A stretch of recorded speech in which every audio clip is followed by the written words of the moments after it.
나는 솔로를 통해서 소셜 스킬과 개인의 성장, 자아실현까지 알아보는 그런 시간입니다. 오늘은 오기의 현숙님에 대한 얘기예요. 정말 활약을 많이 보여주셨는데요. 여러 가지 포인트가 있었죠. 뇌순녀, 뇌생남 드립, 영철님을 마구 놀리던 그런 드립, 이런 것들에서 우리가 무엇을 배우고 우리 삶에 적용할 수 있는지 같이 살펴보시겠습니다. 오늘 영상도 역시 나는 솔로 안 보신 분들도 도움이 될 수 있도록 영상을 만들어 보겠습니다. 지금은 저작권 문제로 영상을 다 지워서 그런데 현숙님에 대한 칭찬을 많이 했잖아요. 오늘 5화에서 또 칭찬을 하면 지겨우실 수도 있는데 어떻게 해요? 까도 계속 매력이 나오는데요. 현숙님은 외모도 훌륭하시고 여러 가지 재능도 있으시지만 그건 이제 어떤 밑바탕 정도가 되었던 것 같고, 보면 볼수록 매력이 점점 상승하시는데 그거는 정말 높은 사회 지능에서 나오는 것 같아요.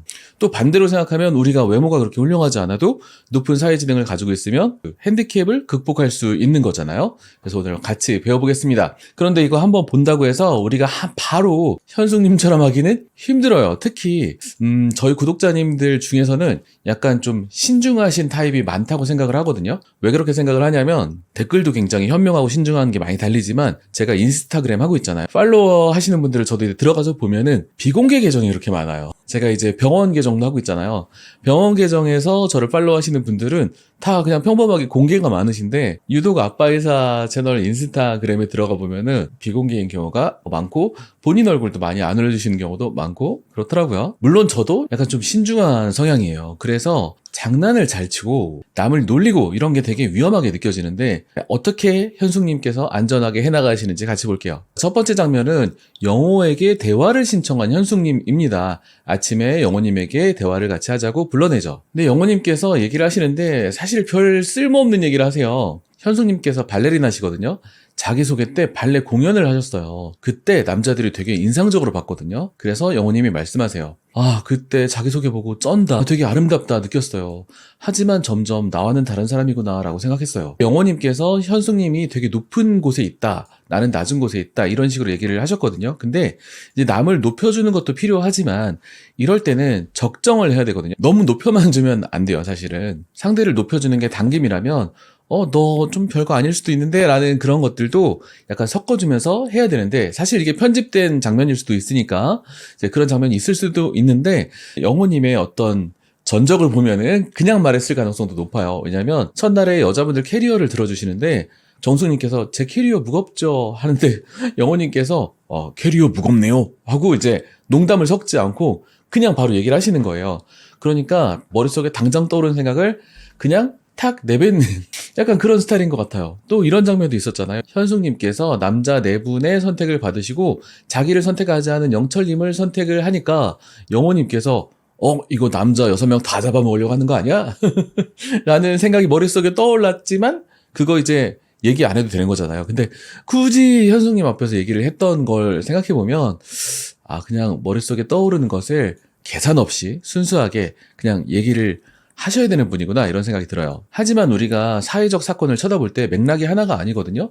굉장히 여러 가지 맥락이 있어요. 몇 개의 맥락 또는 뭐 몇십 개의 맥락이 있을 수 있는데 그 중에서 어떤 걸 선택해서 어떻게 표현할지는 우리의 약간 전략이 필요합니다. 보통은 그게 약간 셈이 빠르다 하는 거겠죠. 그리고 기억나세요? 그 되게 멋진 현숙님의 발레 공연을 본 다음에 남자들끼리 모여서 얘기할 때 영호님께서 전 솔직히 예체능 선호하지 않거든요 라고 하셨는데, 사실 이 맥락도 거짓말이 아니라 진짜죠. 진짜인데 여러 가지 맥락, 그 사건으로 인해 불러일으켜진 나의 심상, 여러 가지 나의 심상과 맥락 중에 하나였던 거죠.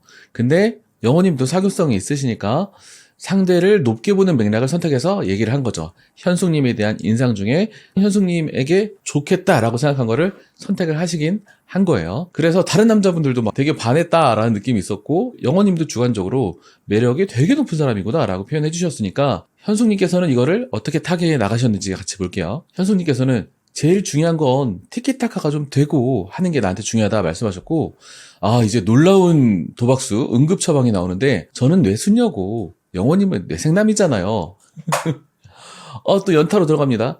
저는 생각이 좀 짧을 때가 있고 좀 즉흥적이에요. 그래서 저를 논리적이고 절제시켜주는 매력이 있는 사람을 좋아하는데 영호님께서 조금 그런 분인 것 같아요 라고 하니까 영호님의 마음이 좀 녹아내린 것 같아요. 왜냐하면 현숙님께서 자기소개 얘기를 끌고 가시거든요. 현숙님께서 이 아마존 랩에 대한 얘기를 하니까 영호님의 마음이 오픈되고 열려서 자기 얘기를 쭉 하기 시작합니다. 사람들이 그거 좋아해 주실지 몰랐는데 의외로 되게 좋아해 주셨다라고 하시면서요. 그 장면을 보면서 현숙님의 응급 처방에 성공했구나 라는 것을 확인할 수 있었죠. 자, 이렇게 해서 영호님을 확 이렇게 올려줬는데 자기 얘기도 많이 하게 만들고, 자, 그러면 이제 무슨 타이밍이죠? 상대를 내려줄 타이밍이에요. 근데 상대를 내리는 게 기분 나쁘게 내리면 안 되겠죠. 항상 놀리듯이 유머를 섞어서. 근데 유머를 하면 항상 상대를 낮추는 맥락이 존재해요. 이건 유재석에도 마찬가지예요. 근데 약간 몸치죠. 아마존 할 때 얼마나 귀여웠는데, 뇌순녀 뇌생남 드립으로 나를 낮추고 상대를 이렇게 올려줬는데, 이제 다시 영호님을 끌어내립니다. 내림으로 지위 조정을 합니다. 올려주는 능력만 필요한 것이 아니고 올렸으면 내려줄 수 있어야 됩니다. 그때 제일 써먹기 좋은 게 유머 같은 것인데, 보통의 유머도 괜찮은데 조금 더 강력한 것은 놀리기 스킬이라고 생각을 해요. 우리가 조금 높였다가 조금 낮출 수도 있는데, 많이 높여줬다가 많이 낮추면 더 상대방의 마음에 파장을 일으킬 수 있어요. 아까 뇌순녀 뇌생남 드립은 상당히 영호님을 높이고 상당히 나를 낮춘 거잖아요. 응급처방 도박수 이렇게 셌던 건데, 그렇게 세게 올려줬으면 이번에는 좀 세게 낮춰줘도 괜찮은 거겠죠. 그래서 놀리기 스킬 들어갑니다. 그리고 부가적으로 아이자를 소통하면서 아이 같은 모습도 보여주고, 또 아까 아마존 하면서 되게 귀여운 춤을 추셨거든요. 아이처럼. 그런 바디랭귀지, 이런 신체적인 연상까지 시켜줄 수 있으니까 이게 일석몇타예요. 자, 그러면서 현숙님께서 이런 얘기를 해요. 영호님이 약간 몸치니까 발레를 한번 배워볼까요? 나도 영호님의 텐션을 따라 해보고 이렇게 티키타카가 되는 거지. 자, 중요한 단어 티키타카. 아까 티키타카가 한번 나왔습니다. 티키타카를 다시 소환했어요. 어디서 나왔는지 볼까요? 영호님께서 현숙님을 되게 높여주고, 되게 멋지고 쩔고 아름답고 멋있는 사람이지만 나와는 다른 사람이구나 하고 이제 거리감을 둘 때, 제일 중요한 건 티키타카죠 라고 했는데, 우리 같이 티키타카 해요 라고 하면서 이 떡밥을 회수하신 겁니다. 그리고 발레를 가르쳐 주시면서 신체 접촉을 많이 하셨고요. 되게 잘했다 라고도 칭찬도 해주시고, 조금 잘 따라 하시니까 지금 발레 하신 거예요 라고 칭찬도 확실하게, 너는 미션을 완수했구나 라는 인정도 해주신 거죠. 이 현숙님의 모든 행동은 대의명분 안에서 이루어졌기 때문에 굉장히 모범적이다 라고 할 수 있겠죠.